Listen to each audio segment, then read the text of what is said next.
Yo, what's up mga kaibigan? Nali na tayo magkwentuhan. Kahapon sa panalo ng Los Angeles Lakers ay nagmistulang fourth option sa opensa ang 4-time MVP LeBron James. Ang all-time scoring leader ay nagpaubaya at pinabelo niya nga si Luka Doncic at Austin Reeves na dumiskarte. At malaking parte nga ng kanilang diskarte ay si DeAndre Ayton na nagtala din ng 23 points and 12 rebounds sa game na ito.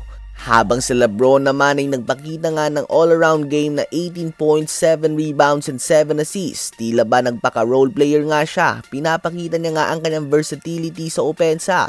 Ayon kay Coach JJ Redick ay high usage player si LeBron simula pa noon, subalit naiintindihan niya ngayon na kailangan ni Luka at ni Reeves ang bola kaya naman si LeBron na mismo nag-adjust dito.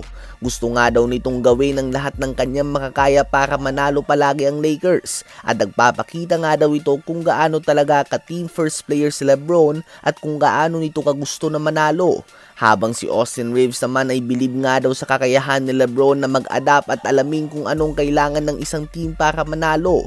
Para nga daw sa player na nasa status ni LeBron at handa itong magsakripisyo ay nagpapakita lang umano ito ng kanyang pagiging selfless. Habang ayon naman kay LeBron mismo ay alam niya nga daw kung ano pa din ang kaya niyang gawin as an individual talent. Sakripisyo nga daw ito subalit kaya niya umanong mag-adapt kung ano man ang kailangan ng team na ito para manalo. At ito lang nga daw ang mahalaga para sa kanya.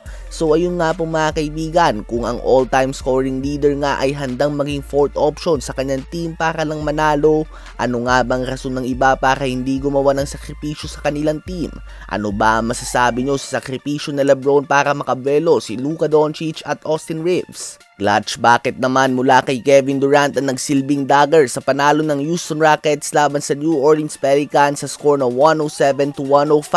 Nagtala siya ng 32 points, 6 rebounds and 5 assists. 23 points, 12 rebounds, 8 assists din si Amen Thompson, 16 points and 5 rebounds si Jabari Smith Jr. at 18 points and 5 rebounds naman si Reed Sheppard off the bench. Habang nasayang naman ng 35 points, 7 rebounds and 4 assists si DeJounte Murray at 21 points si Zion Williamson. Another big game naman mula kay Anthony Edwards. Binigyan niya nga ang Golden State Warriors ng 42 points, 8 rebounds, and 5 assists. Bukod dyan ay pinalasap niya nga sa team na ito ng Warriors ang kanilang ika-4 na sunod na talo sa score na 127-117 at wala nang masabi si Steph Curry dito. Bukod kay Edwards ay 7 players pa nga ng Timberwolves ang gumawa ng double-digit scoring sa game na ito. Ano ba masasabi nyo tungkol dito? I-comment yan sa baba at aking babasahin yan. Huwag kakalimutan na mag-like, mag-subscribe at i-hit ang notification bell for more updates at kwentuhan. Maraming salamat po sa inyong lahat.